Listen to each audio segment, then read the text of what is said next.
প্রিয় ফেসবুক বন্ধুরা, আপনারা ইতিমধ্যেই জেনে গেছেন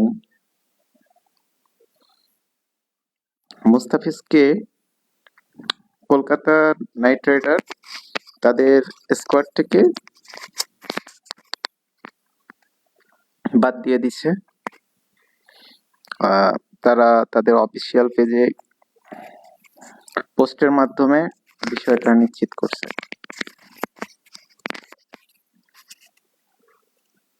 এখন মুস্তাফিজকে আসলে বাদ দেওয়ার কারণটা কি? এখানে কারণটা হচ্ছে যে ভারতীয় ক্রিকেট বোর্ড বিসিসিআই থেকে নির্দেশনা আসছে, কলকাতাকে চাপ প্রয়োগ করছে মুস্তাফিজকে আসলে টিম থেকে বাদ দেওয়ার জন্য। সেজন্য তারা মুস্তাফিজকে বাদ দিতে বাধ্য হয়েছে। বাস্তবিক পক্ষে এখানে কলকাতা নাইট রাইডার্স এর তেমন দোষ নেই। আবার বিসিসিআই দায়ী, ঠিক আছে, কারণ একটা দেশের বোর্ড প্রধান অন্তত ক্রিকেটের ক্ষেত্রে এরকম হস্তক্ষেপ করার অধিকার রাখে না। তো মুস্তাফিজের ক্ষেত্রে সেটাই হলো। আমার মনে হয় ক্রিকেট ইতিহাসে কোন লিগে এর আগে এরকম ঘটনা ঘটেনি। তো এটা আসলে একটা খুব বাজে একটা নজির স্থাপন করলো আইপিএল। কারণ আইপিএল হচ্ছে ক্রিকেটের একটা ব্র্যান্ড আর কি। আইপিএল এ দর্শক সংখ্যা বলেন, তারপরে কোয়ালিটি, তারপরে সবকিছু যে ম্যানেজিং এর ব্যাপার, সেটা তো আসলে অন্য যে কোনো লিগের চেয়ে অনেক এগিয়ে তারা। তো তাদের কাছে আসলে আমি বাংলাদেশি ক্রিকেট ফ্যান হিসেবে এটা আসলে আশা করিনি। হয়তো ভারতীয় কট্টরপন্থীরা হয়তো চাপ প্রয়োগ করছিল, কারণ সব দেশেই তো কট্টরপন্থী থাকে।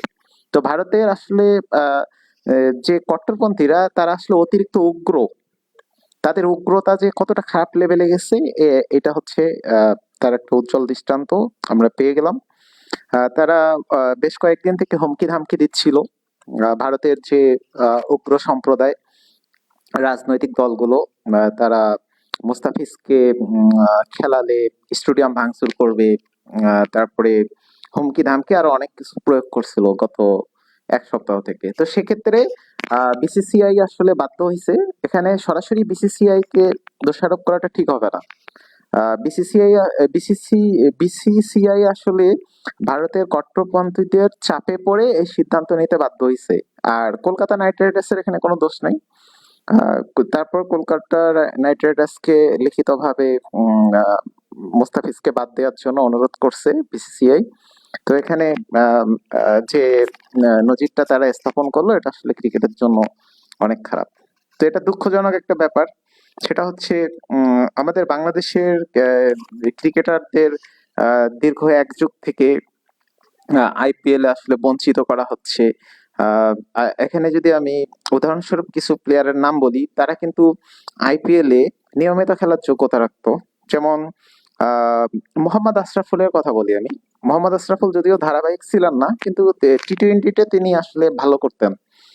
সেই সময় তার যে ফর্ম ছিল, তাকে যদি আইপিএল এ একটা ম্যাচে সুযোগ দেওয়া হয়েছিল, এরপর যদি আরো কিছু ম্যাচ খেলার সুযোগ দেওয়া হতো, তাহলে আহ, আমার যতটুকু ধারণা মুস্তাফিজুর মোহাম্মদ আশরাফুল আইপিএল এ ভালো করতো। তারপরে আমাদের একজন ভালো ক্রিকেটার ছিল আফতাব আহমেদ। আফতাব আহমেদ টি-টোয়েন্টিতে আশরাফুলের চেয়েও ভালো ছিল। সেই সময়ে সে একটা মাস্টার ক্লাস ব্যাটসম্যান ছিলেন, মাস্টার ক্লাস পাওয়ার হিটিংটা অনেক ভালো করতেন, কিন্তু আফতাব আহমেদকে আইপিএল এ নেয় নাই। তারপরে আমাদের যে স্পিনার আব্দুর রাজ্জাক আইপিএল এ ভালো করতেন, এটা নিশ্চিত। মাশরাফিকে ডাকছিল, তবে মাশরাফি হয়তো এক ম্যাচ খেলছে। তারপরে আমরা যদি এই হালে সাকিব আল হাসানের কথা বলি, সাকিব আল হাসানকে নিতে তারা বাধ্য হয়েছে। কারণ সাকিব আল হাসান, আপনারা যদি সাকিব আল হাসানের কেরিয়ার দেখেন, অলরাউন্ডার র্যাঙ্কিং এ তিনি সব সময় 1 থেকে 3-এর মধ্যে থাকতেন যে কোনো ফরম্যাটে। 3 আমি এটা বেশি বলে ফেলছি, সব সময় তিনি একই থাকতেন, মাঝে মাঝে 2-এ চলে যেতেন। স্পেশালি টেস্ট এবং ওডিআই তে সবসময় 1 থাকতেন। টি-টোয়েন্টিতেও তিনি 3-এর মধ্যেই থাকতেন। তো এরকম একজন প্লেয়ারকে আসলে আইপিএল এর নিলাম থেকে বঞ্চিত করা আসলে খুব ডিফিকাল্ট ছিল। তো সেক্ষেত্রে তাকে নিতে বাধ্য হইতো, কিন্তু পর্যাপ্ত মূল্য পাননি তিনি। মানে ওনার যে মানে শুরুর দিকে যে ফর্মটা ছিল, শুরুতে যখন তিনি আইপিএলে খেলতেন, সে সময় ওনার যে ওনার ক্যাটাগরি খেলার অলরাউন্ডিং ক্যাটাগরি, তারপরে এক্সপিরিয়েন্সের ব্যাপার, তো সেই হিসেবে ওনার আসলে 10 কোটি হওয়ার সম্ভাবনা ছিল, কিন্তু সেটা আসলে হয়নি। আর আমাদের মুস্তাফিজকে আসলে তারা এত চড়া মূল্যে নিতে বাধ্য হয়েছে, কারণ মুস্তাফিজ এখন টপ ফর্মে আছে। স্লো কভারের বিষয় যদি আপনারা বিবেচনা করেন, ওয়ার্ল্ড ক্রিকেটে টি-20 তে স্লো কভার অনেক ইম্পর্টেন্ট। স্লো কভারে আসলে মুস্তাফিজ এখন number one. Death over bowling এ আসলে ওনার বিকল্প আসলে নাই। তো বিষয়টা আসলে সত্যি দুঃখজনক। কিছু করার নাই। আমরা বাংলাদেশের পক্ষ থেকে প্রতিবাদ জানাতে পারি। আইপিএল কে আমরা বয়কট করতে পারি, কারণ আমাদের তো অবশ্যই দুঃখ আফসোসের বিষয় আছে। আইপিএল আমরা বয়কট করব।